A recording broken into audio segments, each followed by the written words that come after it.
नमस्कार, स्वागत है आप सभी का। मैं हूं आपके साथ कुमार कुणाल धीरज और आप देख रहे हैं मुद्दा में आज बात करेंगे रूस की और भारत की, क्योंकि रूस में हैं एनएसए डोभाल साहब और भारत पर इसका क्या असर होगा, इसके बारे में भी चर्चा करेंगे। एक तरफ जब अमेरिका को रूस और भारत की नज़दीकियां परेशान कर रही है, रूसी तेल खरीदने के लिए प्रेसिडेंट ट्रंप भारत पर 50% टैरिफ लगा चुके हैं। ऐसे समय पर भारत के राष्ट्रीय सुरक्षा सलाहकार यानी एनएसए अजीत डोभाल रूस में हैं और ताबड़तोड़ बैठकें कर रहे हैं। अजीत डोभाल ने रूस के राष्ट्रपति व्लादिमीर पुतिन से भी मुलाकात की। इसके साथ ही कहा कि पुतिन के भारत दौरे की तारीखें लगभग तय हो चुकी हैं। मॉस्को में अजीत डोभाल ने पुतिन से मुलाकात की। डोभाल ने कहा कि पुतिन की भारत यात्रा को लेकर वो बहुत खुश हैं, उत्साहित हैं और इसकी तारीख, जैसा कि हमने आपको बताया, लगभग तय हो चुकी है। वो तारीख क्या है इसके बारे में भी पता नहीं है। उन्होंने कहा है कि भारत और रूस के रिश्ते खास और पुराने हैं और दोनों देशों के बीच हुई उच्च स्तरीय बैठकों ने साझेदारी को और मजबूत किया है। डोभाल ने रूस के पहले उप प्रधानमंत्री डेनिस मंटूरोव से भी मुलाकात की, जहां रक्षा और सैन्य तकनीकी सहयोग पर बातचीत हुई। इसके अलावा नागरिक विमान निर्माण, धातु उद्योग और रसायन क्षेत्र में चल रहे ज्वाइंट प्रोजेक्ट्स पर भी चर्चा हुई। इसके साथ ही डोभाल ने रूसी सुरक्षा परिषद के सचिव सर्गेई शोइगु से भी बातचीत की। शोइगु ने कहा कि भारत और रूस के बीच दोस्ती मजबूत है और समय की कसौटी पर खरी उतरी है। उन्होंने जोर दिया कि राष्ट्रपति पुतिन और पीएम नरेंद्र मोदी के बीच अगली बड़ी बैठक की तारीख जल्द तय करना जरूरी है। डोभाल मॉस्को पहुंचे थे, जहां उनकी मुलाकातों का मकसद पुतिन की भारत यात्रा की तैयारी और ऊर्जा की रक्षा की सहयोग पर अहम बातचीत करनी थी। इससे पहले पीएम मोदी और रूसी राष्ट्रपति पुतिन के बीच फोन पर लंबी बातचीत हुई थी। इस दौरान दोनों के बीच यूक्रेन युद्ध, द्विपक्षीय मुद्दों और रणनीतिक साझेदारी सहित कई अहम विषयों पर चर्चा हुई। पीएम मोदी ने सोशल मीडिया प्लेटफॉर्म एक्स पर लिखा, आज मेरी दोस्त राष्ट्रपति व्लादिमीर पुतिन से फोन पर अच्छी और विस्तृत बातचीत हुई। पुतिन ने यूक्रेन मुद्दे पर ताज़ा हालात बताए, जिसके लिए मैंने उनका धन्यवाद किया। हमने भारत रूस के द्विपक्षीय एजेंडे की प्रगति की समीक्षा की और विशेष रणनीतिक साझेदारी को और मजबूत करने का संकल्प दोहराया है। मैंने राष्ट्रपति पुतिन को इस साल के अंत में भारत आने का न्योता भी दिया। सिर्फ राष्ट्रपति पुतिन ही भारत नहीं आ रहे हैं, बल्कि पीएम मोदी के चीन दौरे का भी ऐलान हो गया है। उधर पीएम मोदी ने ब्राजील के राष्ट्रपति लूला दा सिल्वा से भी फोन पर बातचीत की है। इन सभी घटनाक्रमों को अमेरिका के लिए एक बड़े कूटनीतिक संदेश के रूप में देखा जा रहा है। तो रूस में अजीत डोभाल, उनकी ताबड़तोड़ मीटिंग, पीएम मोदी के साथ रूस के राष्ट्रपति पुतिन की मुलाकात, तारीखों का ऐलान नहीं, लेकिन उनका भारत आने का दौरा लगभग तय है। और ये तमाम कवायद उस बीच चल रही है जब अमेरिका और भारत के रिश्तों के बारे में टैरिफ के ज़रिए ही सही एक संदेश उभर कर सामने आ रहा है। तो क्या ये जो बैठक हो रही है, ये जो प्रस्तावित विजिट है, इसके दूरगामी परिणाम होंगे और कौन से ऐसे संदेश हैं जो ये वर्ल्ड को दे रहे हैं? ये तमाम बैठकें, और अब चाइना भी चुकी जाने वाले हैं, उधर से पुतिन भी आने वाले हैं। तो ये कौन सा एक फ्रंट है जो उभर रहा है और क्या इससे अमेरिका को बेचैनी होगी या हो सकती है, यह भी बड़ा सवाल है। क्योंकि अमेरिका में प्रेसिडेंट ट्रंप बार बार कह रहे हैं कि भारत के ऊपर जो टैरिफ लगाया गया है उस पर भी बढ़ोतरी हो सकती है और बढ़ोतरी होगी। और मौजूदा घटनाक्रम यह बता रहा है कि दोनों देशों के बीच में व्यापार जितनी सरलता से हुआ करता था, अब रास्ता उतना आसान है नहीं। तो चलिए इस तमाम कवायद के बीच अपनी चर्चा की हम शुरुआत करते हैं। हमारे साथ हमारे दोनों खास मेहमान जुड़ चुके हैं। हमारे साथ बतौर रक्षा विशेषज्ञ ग्रुप कैप्टन बीएन झा साहब जुड़ चुके हैं। हमारे साथ बतौर रक्षा विशेषज्ञ पीसी थपलियाल साहब भी जुड़ चुके हैं। आप दोनों खास मेहमान का स्वागत है।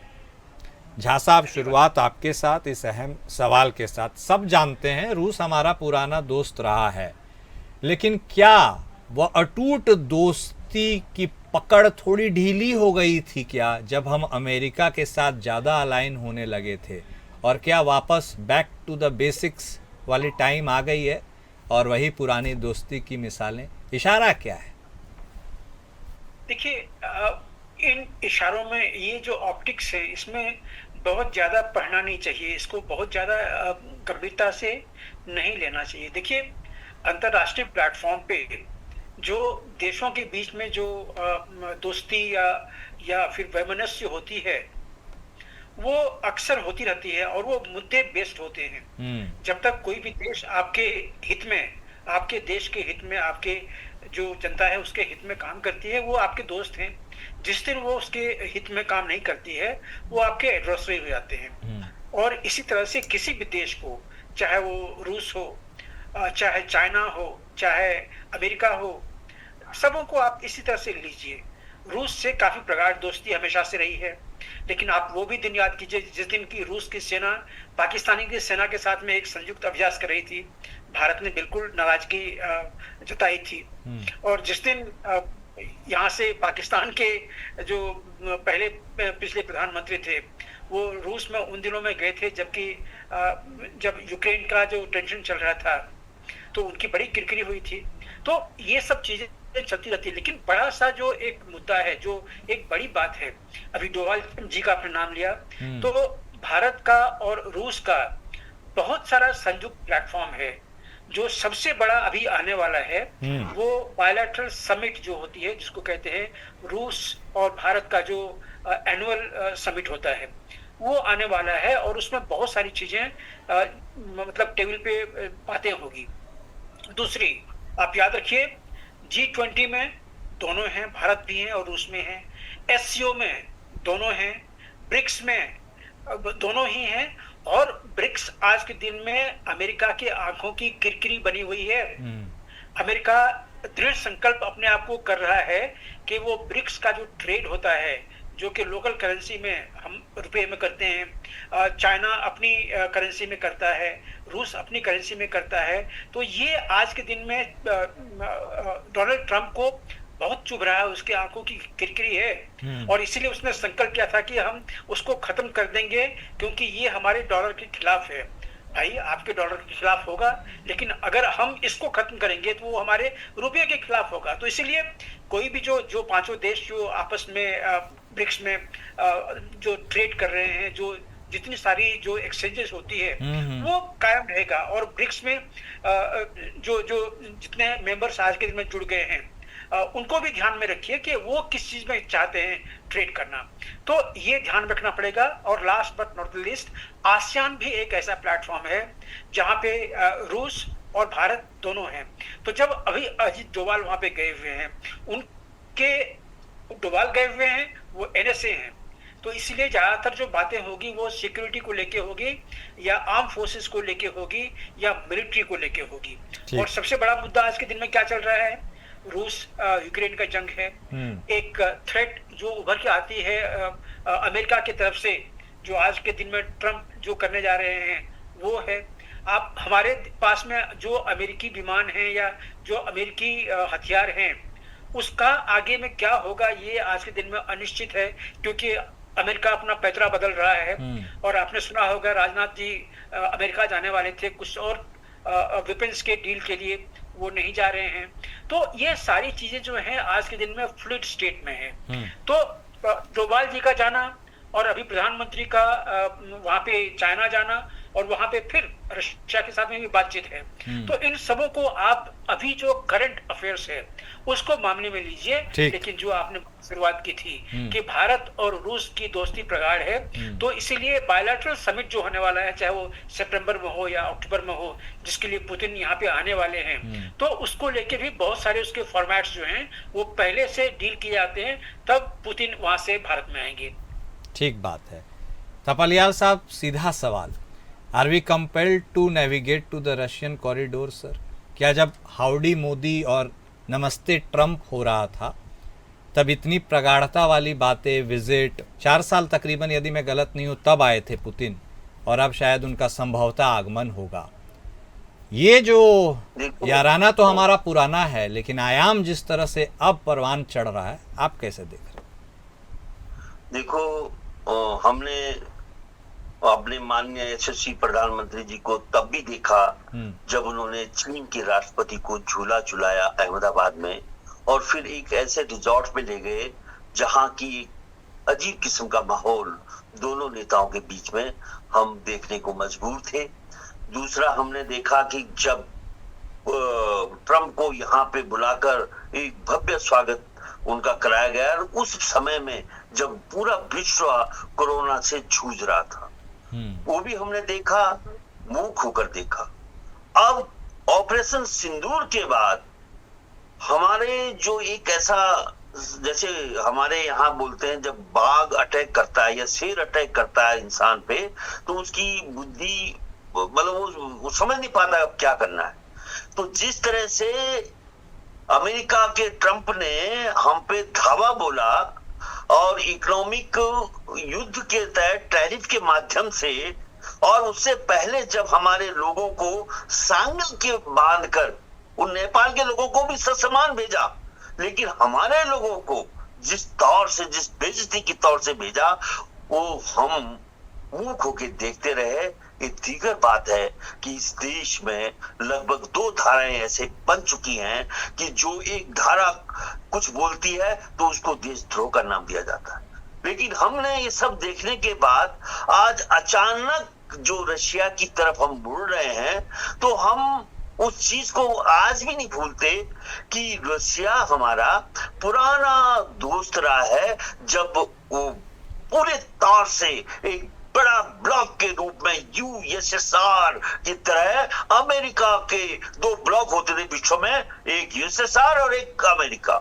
लेकिन आज डिस्कंट्रोल रशिया जो है, और उस रशिया के साथ हम बात करने जा रहे हैं जो स्वयं में आफत में है, जो 3 साल से एक छोटे से देश के साथ जूझ रहा है, और जिसने यूक्रेन ने नाक में दम कर रखा है जिस रूस का, उस रूस की छतरी के नीचे अगर भारत खड़ा हो रहा है तो हम इसको भारत की विवश हो चुका है भारत वहां जाने के लिए, क्योंकि अमेरिका के साथ हमारा नेतृत्व आंख से आंख मिला के बात करने में फेल है। देश पूछ रहा है कि आखिर क्या हो गया हमारे मोदी जी को, 56 इंच की छाती को, जो ट्रंप को कुछ बोल ही नहीं रहा है।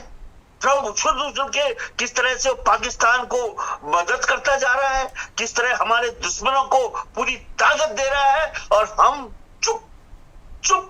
और वहां जिस तरह से हमारे सबसे बड़े, जिसके ऊपर हमारे देश की पूरी अर्थव्यवस्था टिकी है, उसको किस तरह से मोदी ने, ट्रंप ने घेर दिया, अमेरिका ने घेर दिया है, और उस घेराबंदी के तहत उसको अपनी कंपनियों से रिजाइन तक करना पड़ा, और सिचुएशन आगे बहुत साफ नहीं दिखाई दे रही है। लेकिन जहां हमारा वाणिज्य मंत्री ये कहते हुए बड़ा गौरव महसूस कर रहा है कि 140 करोड़ की ताकत, और ये इस ताकत के भूते तुमने यहाँ की जनता को कहीं का नहीं छोड़ा। आज महंगाई, आज बेरोजगारी खोले खड़ी है, और हम पूरी आंख बंद कर देशभक्ति का माला जपने के लिए विवश हो चुके हैं। आज हम देख रहे हैं कि हमारे 140 करोड़ लोगों का भरोसा इसलिए बोल रहे हैं क्योंकि अन्य देश जब छोटे छोटे हैं, देखो आपने इकोनॉमिक स्थिति आपने श्रीलंका में देखी थी, राष्ट्रपति को भागना पड़ा। ऐसे ही आपने बांग्लादेश में देखी, क्यों छोटे देश थे। यहाँ क्या है, तुम किसी भी चीज में 100 रुपए बढ़ा दो और तुम्हारा अरबों खरबों रुपए तुम्हारे पास आ जाता है, सरकार के पास। फिर तुम्हारी जो रणनीति है, कुछ लोगों को सुला रखा है धर्म के नाम पे। तो ये जो चीजें हैं देश को धीरे धीरे खोखला कर रही हैं, और आज हम कह रहे हैं कि बड़ा खुश हो रहे हैं कि साहब ट्रंप, पुतिन ने हाँ भर दी। पुतिन के लिए कितना बड़ा एहसान इस देश ने किया। उससे तेल खरीदा जब पूरा विश्व, जो अमेरिका था वो सबको मना कर रहा था कि इससे इकोनॉमिक सैंक्शन उसके खिलाफ कर रहा था। लेकिन एक चीज मिसमैच हो गई। रूस में डोभाल के होने और ट्रंप को मैसेज देने की हम बात पर चर्चा कर रहे हैं। दोनों खास मेहमान हमारे साथ बने हुए हैं। इसके पहले कि झा साहब का रुख करें, आपकी बात अधूरी रह गई थी थपलियाल साहब, उसको कंप्लीट कर लीजिए, उसके बाद झा साहब से क्लोजिंग लेंगे। इसमें थोड़ा सा जो मैं मिसमैच की बात कर रहा था क्योंकि जो रशिया है और रशिया से हम तार चीन से भी जोड़ रहे हैं, और रशिया और चीन दोनों भाई भाई हैं, और चीन की गोदी में हमारा दुश्मन पाकिस्तान में बैठा हुआ है। और इस तरह से जब हम एक उस ब्लॉक के साम्यवादी या कम्युनिस्ट कंट्रीज के छतरी के नीचे जा रहे हैं, तो हमको ये नहीं भूलना चाहिए कि भारत अभी पूरी तौर से खुली अर्थव्यवस्था का पैरवीकार हो चुका है और हम कैपिटलिस्ट कंट्री बन चुके हैं। हमने समाजवाद का चोला फेंक दिया है। इसलिए अगर हम आज ये जो गलती कर रहे हैं, ये हमें बहुत महंगी पड़ेगी। हम अमेरिका का साथ छोड़ना हमारे लिए बहुत महंगा पड़ेगा, क्योंकि अमेरिका जिस तरह से पाकिस्तान को ताकत दे रहा है और जिस तरह से चीन भी उसके पीछे कहीं ना कहीं खड़ा है, तो भारत की संप्रभुता साउथ एशिया में खतरे में मेरे को दिख रही है। इसके आगे जहां साहब अपना जो वर्षन रखेंगे, लेकिन मेरा ये मानना है कि बहुत कठिन दौर में मेरा देश जा रहा है इस समय, बहुत ही कठिन दौर से। झा साहब, अब सर आपकी बारी। कितना इत्तेफाक रखते हैं, चिंता व्यक्त कर रहे हैं थपलियाल साहब, क्या वाकई भारत एक क्रॉस रोड पर खड़ा है? इधर जाएं उधर जाएं किधर जाएं? ये भी ध्यान देने की ज़रूरत है कि रशिया का इंक्लिनेशन या अलाइनमेंट अब चाइना के साथ है, पाकिस्तान से भी संबंध खराब नहीं है। इन तमाम फैक्टर्स को देखते हुए मैं तो समझ रहा था कि आप इस पे प्रकाश डालिएगा, क्योंकि क्या मेरे अभी थपलियाल साहब, ये थपलियाल और झा के बीच का ड्यूअल मत बनाइए, क्योंकि हम पॉलिटिक्स से अलग हैं। पॉलिटिक्स में हमारा कोई लेना देना नहीं है, लेकिन जो इम्पैक्ट नेशन वर्सेस नेशन खास करके डिफेंस मामले में होगा, उस पर हम जरूर ओपिनियन रखेंगे। थपलियाल साहब काफी सारी चीजें उन्होंने कही, लेकिन मेरे मन में प्रश्न बहुत सारे उठ रहे थे। उन्होंने कहा था कि भारत आज रशिया के छतरी के नीचे जाके खड़ा हो गया है। क्या हम लोग रशिया के छतरी के नीचे खड़े हैं? क्या आपको ऐसा लग रहा है? उन्होंने कहा कि हमारा 56 इंच का सीना खत्म हो गया है, कहीं नहीं है। क्या हमारा सीना कहीं पे झुका है? क्या हमारा सर कहीं पे झुका है? उन्होंने कहा कि हम आज आंख से आंख मिलाने लायक नहीं है। क्या हमारा आंख किसी से भी झुका है? मुझे नहीं लगता है। देखिए, क्या हमारी, उन्होंने कहा हमारी सॉवरेनिटी आज दांव पे है। क्या भारत की सॉवरेनिटी दांव पे है? ये सवाल मैं पूरे आपके जितने दर्शक हैं सबों के लिए छोड़ता हूँ, लेकिन मेरे तरफ से जो आवाज आ रही है, आवाज है बिल्कुल नहीं। देखिए, पॉलिटिकल रंग में जो हमारे विपक्ष में हैं, चाहे सत्ता पक्ष में हैं, सब हमारे ही लोग हैं। सत्ता पक्ष जो है अपना काम भारत को आगे बढ़ाने की कर रही है। उन्होंने अपना एक विजन तय कर रखा कि 2047 तक हम भारत को एक डेवलप्ड नेशन बनाएंगे, और इस तरह से आगे बढ़ते जा रहे हैं। हम 2014 में $1.7 ट्रिलियन की इकोनॉमी थे, आज के दिन में $4.3 ट्रिलियन की इकोनॉमी है। ये वास्तविकता है। हम आत्मनिर्भरता की तरफ में बढ़ते जा रहे हैं, ये आज की रियलिटी है। डिफेंस सेक्टर में 2014 से पहले हमारी जो लोकल कंट्रीब्यूशन थी बहुत कम थी। आज के दिन में देखिए कितनी ज्यादा हो गई है। हमने अपने न्यूक्लियर सबमरीन बनाए हैं, अपने एयरक्राफ्ट कैरियर बनाए हैं। हमारा एयरक्राफ्ट जो फाइटर एयरक्राफ्ट तेजस है वो हमारा अपना है। लड़ाकू हेलीकॉप्टर LCH अपना है। इसी तरह से आर्मी में कितने सीरीज ऑफ टैंक, आर्टिलरीज, ये सारी चीजें हमारी अपनी हैं। ये सब आत्मनिर्भर प्लान के अंदर में बना हुआ है। तो इसीलिए मुझे नहीं लगता है कि हम कहीं नीचे जा रहे हैं। हाँ, एक चीज जरूर है, एक चीज मैं तपस्वी साहब से जरूर मैं ये रखता हूं कि आखिर ऐसी कौन सी दुविधा है भारत सरकार की कि पाकिस्तान को अब तक एक टेरर स्पॉन्सरिंग स्टेट पार्लियामेंट में घोषित नहीं किया है।